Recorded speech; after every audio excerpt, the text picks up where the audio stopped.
जय साईं राम। मेरा नाम विनीता है। मैं दूसरी कक्षा में यहाँ पे आई थी जब मैंने एडमिशन लिया।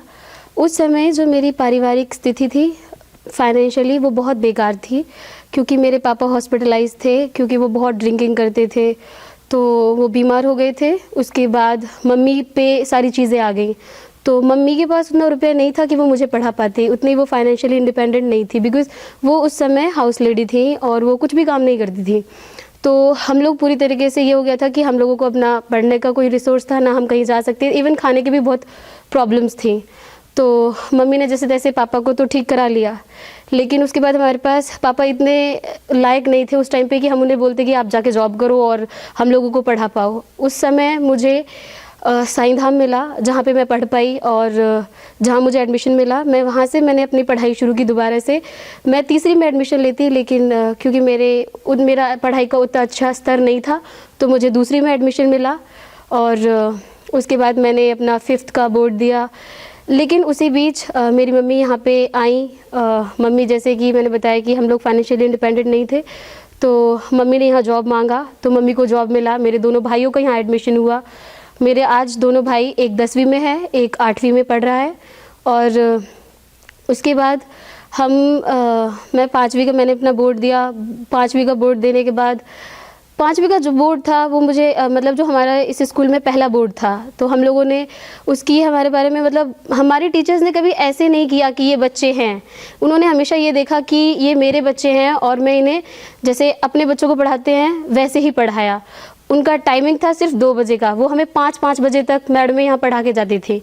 और कभी कभी ऐसा होता था कि मैम खाना नहीं खाते थे, और क्योंकि हम लोगों के मैम ने मैथ्स करवाते थे और मैम ने मैथ्स में देखा कि हम लोग अच्छा स्कोर नहीं कर रहे हैं, तो मैम बहुत डांटते थे कि क्या किया तुम लोगों ने, अच्छा नहीं किया है। तो मैम ना तो खुद खाना खाते थे ना हमें खाना खिलाते थे। और एक दिन ऐसा था, मैम इतना रोए कि पूरी क्लास वहाँ बैठी रही और मैम बोल रही खाना खाने जाओ, नहीं मुझे नहीं पढ़ाना, तुम लोग जाओ, तुम लोगों ने नहीं पढ़ना। लेकिन फिर मैम भी रो गए थे, ma'am Veenu ma'am, Honey ma'am, सब ऑफिस में बैठे थे कि इन लोगों का कुछ नहीं होना, ये लोग नहीं पढ़ेंगे आगे। फिर हम लोगों ने सबने मिलके मैम से सॉरी बोला। तब मैम ने फिर हम लोगों को हमारे साथ खाना खाया इसी यहाँ पे भंडारा हॉल में आके, वो मुझे बहुत अच्छे से याद है। और मुझे ये भी याद है कि जब हम 5th का बोर्ड देने जाते थे तो हमारा हरियाणा बोर्ड था, तो हम एक यहाँ पास में बुढ़ैना गांव है, वहाँ पे हमारा सेंटर पड़ा था। तो सोनू भैया वगैरह मैडम खुद चल के जाती थी, उन्हें जाने की कोई ज़रूरत नहीं थी, वो किसी को हमारे साथ भेज सकती थी, वो उतना काफ़ी था। लेकिन नहीं, मैम हमेशा हमारे साथ जाती थी। और हम लोग जब तक पेपर दे के नहीं आते थे, मैम हमेशा बाहर बैठी रहती थी, इंतज़ार करती थी कि फिर आके पूछती थी कितने तुमने क्वेश्चंस अटैम्प्ट किए हैं। और मुझे ऐसा लगता है कि हमने वो पहला बोर्ड हमने नहीं दिया था, मैम ने दिया था, क्योंकि जितना टेंशन हम लोग तो ले ही नहीं रहे थे, हम तो बस मस्ती करने जाते थे, जाके पेपर दे के आ जाते थे। मैम का चेहरा ऐसे पता नहीं क्या किया होगा, इन लोगों ने अच्छा किया होगा कि नहीं किया होगा। तो मैम ज़्यादा टेंशन लेते थे, हम इतना टेंशन नहीं लेते थे। तो और मैम हमें एक लालच भी देते थे। मैम हमेशा बोलते थे अगर तुमने अच्छा स्कोर किया तो तुम्हें घुमाने लेके जाऊँगी। तो वो लालच भी हमें याद है, और उस लालच के चलते भी हम लोग पढ़ते थे।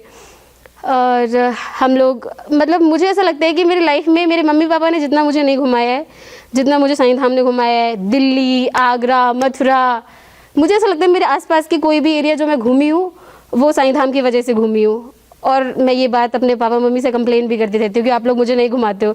जब तक मैं साईं धाम में थी तब तक मैं बहुत घूमी।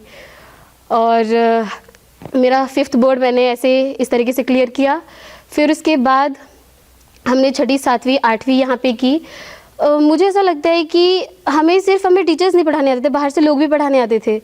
तो उस टाइम पे जो हमारे आसपास के और स्कूल थे जहाँ फ़ीस लेके भी इंग्लिश का उतना अच्छा, मतलब इंग्लिश या स्कूल का इतना अच्छा लेवल नहीं था जितना हमारा साईं धाम का था। बाहर से जब टीचर्स आते थे तो वो हमें इंग्लिश इतने अच्छे से पढ़ाते थे, और भी सब्जेक्ट्स बहुत अच्छे से पढ़ाते थे।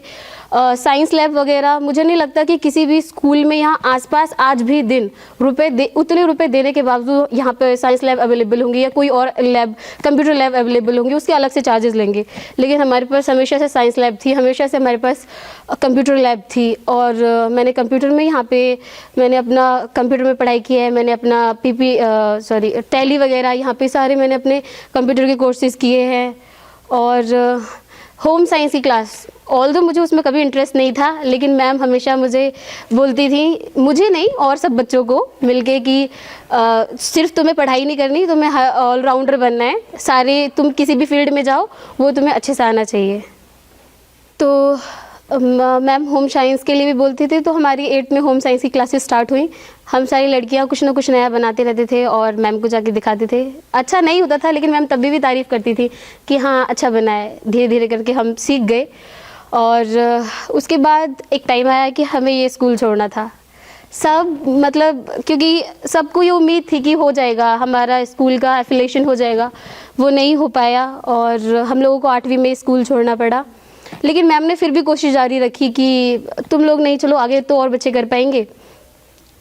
तो हम लोगों को छोड़ना पड़ा। हमारे साथ और भी बच्चे मतलब जो हमसे जो जूनियर थे उन लोगों को भी छोड़ना पड़ा। हम लोगों ने जब छोड़ा वो बहुत डिफ़िकल्ट था हमारे लिए, क्योंकि तब तक साईंधाम हमारी मतलब एक दुनिया हो गया था। सुबह उठ के आना और उसके बाद घर को भूल जाना।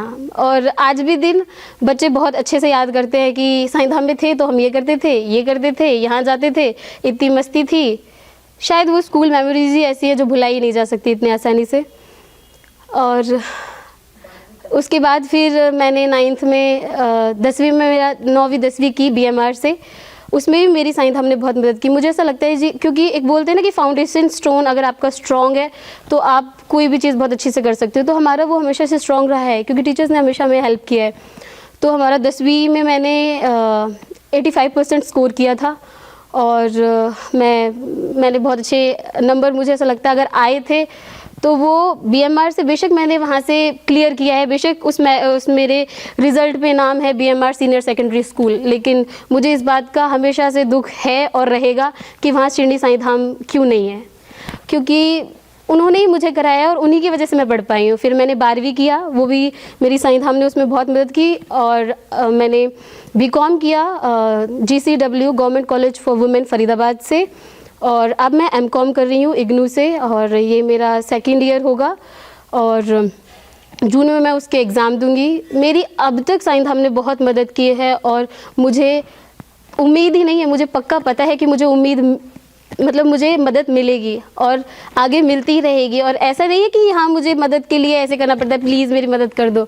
मुझे मदद हक से मिलती है कि ये मेरा घर है और मुझे मदद मिल ही जाएगी। कोई भी चीज़ मुझे चाहिए तो मैं मोतीलाल सर को बहुत बहुत थैंक यू बोलना चाहूँगी कि उन्होंने ये एक संस्था बनाई जहाँ हम जैसे बच्चे पढ़ सकते हैं। हमारे समाज में एक चीज़ की जो कमी मुझे अभी भी लगती है कि मतलब पढ़ाई को इतना ध्यान से नहीं देखा जाता, उस चीज़ पे मोतीलाल सर ने ध्यान दिया और वो इसके ऊपर काम कर रहे हैं और आगे भी काम करेंगे। तो मैं चाहती हूँ ये संस्था अभी इतना डेवलप की है, वो दिन प्रतिदिन बढ़ती जाए और समाज में एक बहुत अच्छा नाम कमाए और ये संस्था आगे बढ़ती जाए।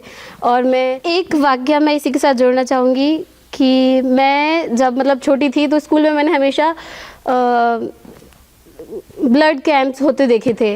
तो ब्लड कैंप्स में क्या होता था कि ब्लड डोनेट करना होता था। तो उस समय हम बहुत छोटे थे, हम ब्लड डोनेट नहीं कर सके थे। तो मैंने उस टाइम प्लेज लिया था कि मैं जब 18 की हो जाऊंगी या 18+ तो मैं ब्लड डोनेट करूंगी। तो मैं 2 बार ब्लड डोनेट कर चुकी हूँ यहाँ से वो एक सीख लेके। तो मैंने मोतीलाल सर से ये सीख ली है कि उन्होंने जिस तरीके से बच्चों की मदद की है कि आज हम इतने सक्षम हो पाए उनकी वजह से, ऐसे ही मैं किसी बच्चे की या अगर मैं 1-2 बच्चे की भी मदद कर पाई ना तो मेरी ज़िंदगी साकार हो जाएगी। और मैं अगर लाइफ में ऐसा कुछ कर पाई तो वो किसी और की वजह से नहीं, सिर्फ मोतीलाल सर की वजह से होगा। So thank you sir, again thank you.